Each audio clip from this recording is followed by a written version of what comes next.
जो धोखा तूने दिया है उसका सबक तुझे मैं सिखा के रहूंगा। स्कूल में जब टीचर डांट के पढ़ा रही थी तब मैंने नहीं सीखा, तो अब जंगली जानवर मुझे सबक सिखाएगा। नैनीताल वैनीताल या पाताल, तू कहीं भी जाकर छुप जा, मैं तुझे नहीं छोड़ूंगा। ये मैं किसी ताल तलैया में जाकर क्यों छुपूं? मैं तेरे इलाके में जो उखाड़ सकता उखाड़ ले। क्या हुआ? भैया उन दोनों को देख रहे हो? बहुत ही बड़े दुश्मन हैं। वहाँ आप गलती से भी मत जाइएगा। मैं तो अपनी जान बचा के जा रहा हूँ, आप भी निकल लो। हाँ ये भी ना। आप आइए ना सर, चले क्या? हाँ सर वो क्या है ना, ये भी हमारे साथ चलेंगे हमारी सेफ्टी के लिए। ये इस जंगल के राजा हैं। हाँ, उसी जंगल का राजा है, जंगली जो ठहरा। बटले साहब, आपको हाथी से डर नहीं लगता क्या? क्या डर? हवा निकल जाती है। वो तो एक इतिहास है। हाथी मुझे उठाकर ले जाकर चड्डी उतार कर रगड़ रगड़ कर नहलाकर चड्डी पहनाकर मुझे लाकर छोड़ते थे। इस अद्भुत घटना को पूरा जंगल खड़ा होकर देखता था।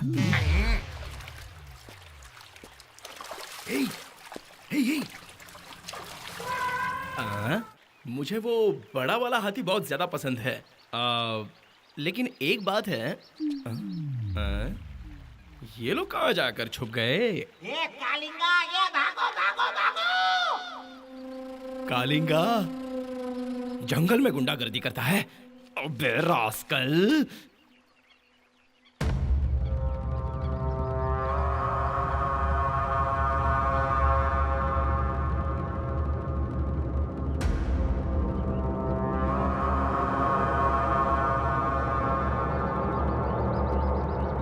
कालिंगा मतलब हाथी? बेटा तू भाग! हे भगवान!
मेरी माँ।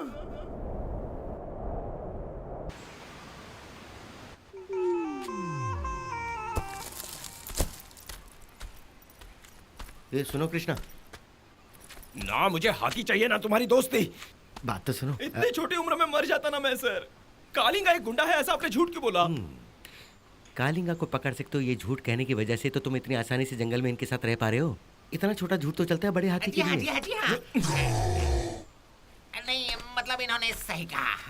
जंगल का राजा बाघ और शेर तुम्हारे साथ कबड्डी खेलते हैं और हाथी तुम्हारी चड्डी उतार कर तुम्हें रगड़ कर नहला कर वापस लाकर छोड़ता है। तेरी तो कितना झूठ बोलता है, ऐसा लगता है यही मार दूं। मेरी पर्सनालिटी देखकर मेरे बोल वचन में आ गया तो ये तेरी गलती है। तेरी तो मैं। सुनो, सारे हाथियों का झुंड एक तरफ हो फिर भी कालिंगा उन पर भारी है, इसीलिए हम सभी लोग उससे डरते हैं। अरे जब तुम लोग इतने डरपोक हो तो मैं ये काम कैसे कर पाऊंगा? मरने से लाख गुना अच्छा है कि मैं साधु बन जाऊं। सुनो,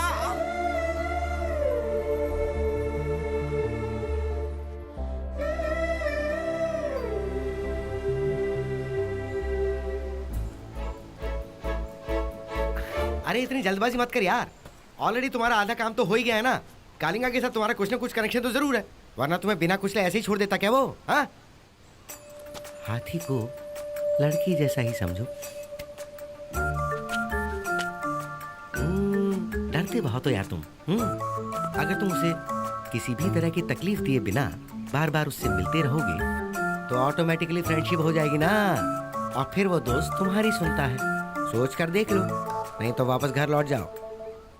हाथी।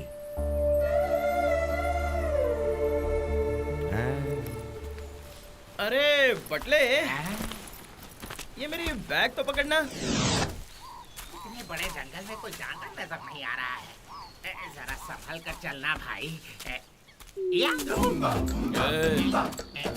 इधर आ।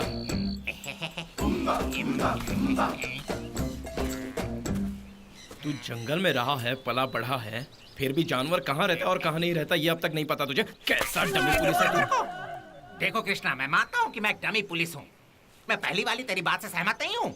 मैं इस जंगल में पैदा होकर पला बड़ा नहीं हूँ। मुझे इस जंगल से कोई लेना देना नहीं है। मैं जंगल का रहीवासी नहीं हूँ। मैं नहीं मानता। क्या मानना पड़ेगा? मैं डमी पुलिस हूँ, ये बात जितनी सच है ये बात भी उतनी ही सच है। सन 2000 की ईस्वी की जुलाई 30 तारीख मेरे राजन भैया को उस राजा ने किडनैप किया था। सारा हिंदुस्तान उस दिन सुन्न रह गया था। उनके करोड़ों चाहने वालों का सैलाब उमड़ पड़ा। उनमें से एक मैं भी हूँ। 10 दिन गुजर गए, 15 दिन गुजर गए, सिर्फ कैसेट आया लेकिन वो नहीं आया। उनके कितने चाहने वाले इस जंगल में घुसने के लिए निकल पड़े। मैं भी उनमें से शामिल था। तब मुझे समझ में आया कि मैंने एक बहुत बड़ी मिस्टेक कर दी है। कैसी मिस्टेक? एक्चुअली मैं गलत जंगल में घुस गया था। भाई थे सत्यामंगल जंगल में, मैं आ गया था इस जंगल में। इस जंगल से भागने का मैंने बहुत प्रयास किया। तब इस जंगल के लोगों ने मुझे देख लिया। वो लोग मुझे देखते रहे। मुझे देखने के बाद वो लोग आपस में बात करके बहुत खुश दिखे। उसके बाद उन लोगों ने मुझे उठाया और अपने साथ ले गए। तुम्हें उठाकर क्यों ले गए? वो एक हादसा था। मुखिया का लड़का जब बच्चा था तब यहाँ से वो फरार हो गया था। शायद उस लंगूर की शक्ल मुझ जैसी दिखती थी। जैसे फिल्मों में डबल रोल का कंफ्यूजन होता है उसी तरह इन लोगों को भी कंफ्यूजन हो गया। तब से इस जंगल में ही मेरा रहन सहन होने लगा। मैंने लाख समझाया मैं वो नहीं हूँ, नहीं हूँ। एक बात बताओ भाई, क्या मैं जंगल में रहने वाला दिखता हूँ?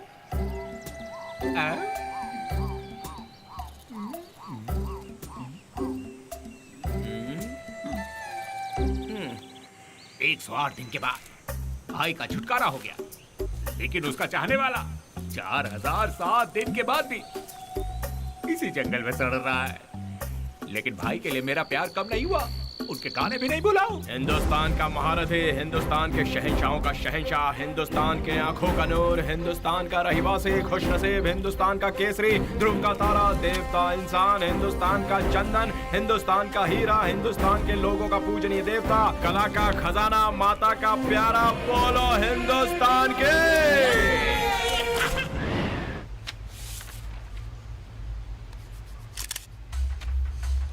आओ अंगूठा लगाओ। आओ आओ तुम भैया। वीरा, ये लोग सबसे अंगूठा क्यों लगवा रहे हैं? क्या चल रहा है यहाँ? सरकार के जरिए हमें पहचान पत्र दिया जा रहा है। ओह अच्छा। आओ। एक्सक्यूज मी सर, आप इन लोगों को आइडेंटिटी प्रूफ के रूप में वोटर आईडी दे रहे हैं या फिर आधार कार्ड? मैडम वो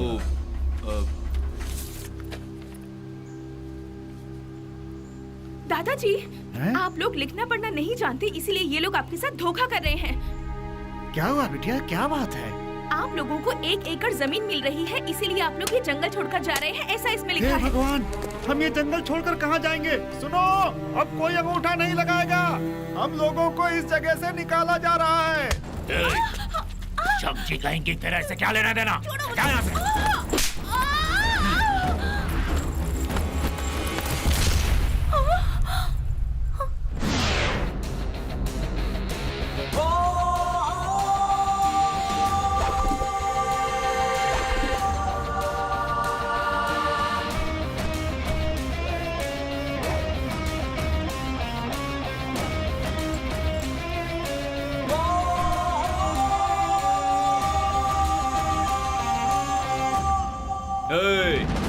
कौन है बे तू?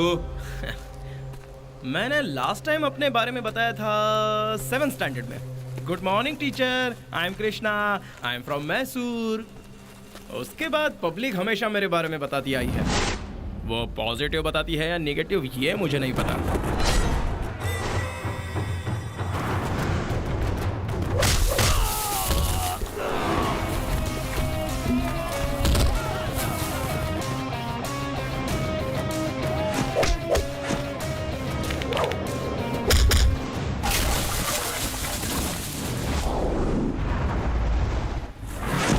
हमारे इलाके में घुस के हमें ही मार रहा है।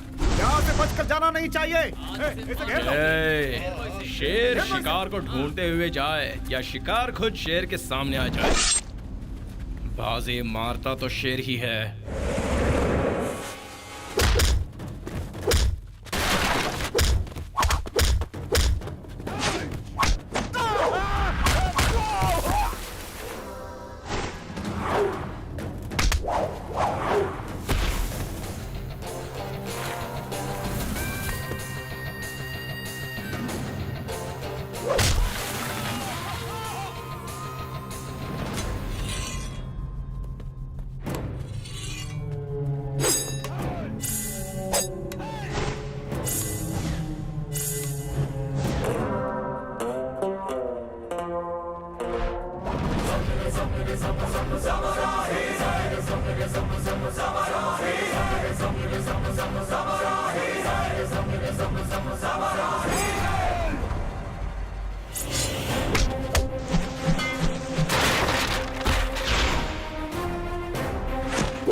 क्या हुआ भाई, सब लोग खामोश क्यों बैठे हो? आपको उनके साथ इस तरह से नहीं उलझना चाहिए था। अब वो लोग इसका बदला हम लोगों से लेंगे।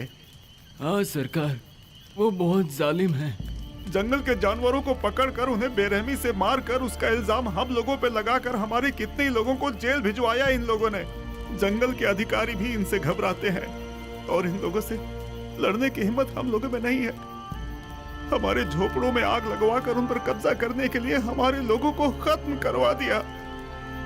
बहुत देर हम लोगों से आपने दुश्मनी ले ली है। अब वो हम लोगों के साथ क्या करेगा कुछ भी पता नहीं सरकार। उसकी नजर इस जंगल पर पहले से ही है। चाहे कुछ भी हो जाए, चाहे हमें तड़प तड़प कर मरना पड़े, लेकिन इस जगह से हम नहीं जाएंगे। आप लोगों को इस तरह से डरने की कोई जरूरत नहीं है। आप लोगों की मर्जी के बिना आप लोगों को यहाँ से कोई नहीं निकाल सकता। आप सब लोगों के साथ मैं हूँ, सरकार है। कल ही डीसी ऑफिस में जाकर कंप्लेंट देकर आप सब लोगों की हालत उन्हें बताऊंगी। आप सब लोग आराम से रहिए। हमारी इतनी मदद कर दो, भगवान हमेशा आपकी रक्षा करेगा। हे, तुमने जोश में आकर ये तो बता दिया कि तुम उनके खिलाफ लड़ोगी। लेकिन तुम्हें कौन बचाएगा? तुम मेरे लिए तुमने उन लोगों से दुश्मनी ली। Thank you so much. इस थैंक्स को मैं सीरियसली ले रहा हूँ। मेरा आधा दर्द तो अभी से गायब हो गया। ये तो अच्छी बात है ना, तुम सच में बहुत हिम्मत वाले हो। मैंने ही तुम्हें गलत समझा। लड़कियों के बारे में, पानी के बारे में, भाषा या देश के बारे में कोई कुछ कहता है तो मेरा हाथ ऑटोमेटिकली चलने लग जाता है। सिर्फ मैं ही नहीं, हमारे देश का हर नौजवान ऐसा जोशीला है। उनमें से मैं एक हूँ बस। अरे मेरी हिम्मत तो गई तेल लेने। तुम अकेली लड़की इस जंगल में रह रही हो, तुम्हारी हिम्मत का मीटर तो मुझसे भी ज्यादा है। अरे तुम तो एक मिसाल हो पीटी उषा की तरह। वैसे अब तो बता दो, तुम अकेली इस जंगल में क्या कर रही हो? मैं इस जंगल में आई हूँ Karnataka state bird Indian dollar के बारे में रिसर्च करने के लिए। तुम भी ना यार, मुझ जैसे शेर के बारे में रिसर्च करना छोड़कर तुम निकल पड़ी हो चिड़ियों के बारे में रिसर्च करने। अच्छा एक बात सुनो, मुझे बचपन से ही एक डाउट है। ये पक्षियों में नर कौन सा मादा कौन सी ये समझ में नहीं आता है। कल तुम मेरे साथ चलना तो पता चल जाएगा। तुम्हारे साथ? सच में चल सकता हूँ? तुम्हें पता है इस वक्त हम कहाँ हैं? Tip of the mountain, 3000 feet above sea level. ये लो, मेरी माँ बनिए की दुकान से मुझे पाव किलो दाल लाने को कहती थी तो मैं कहता था जाओ ना माँ, तुम्ही, मेरा पैर दुख रहा है। तुम्हारे साथ में इतना ऊंचाई पर चला है मुझे पता ही नहीं चला। तुम भी यहाँ अकेले आए हो?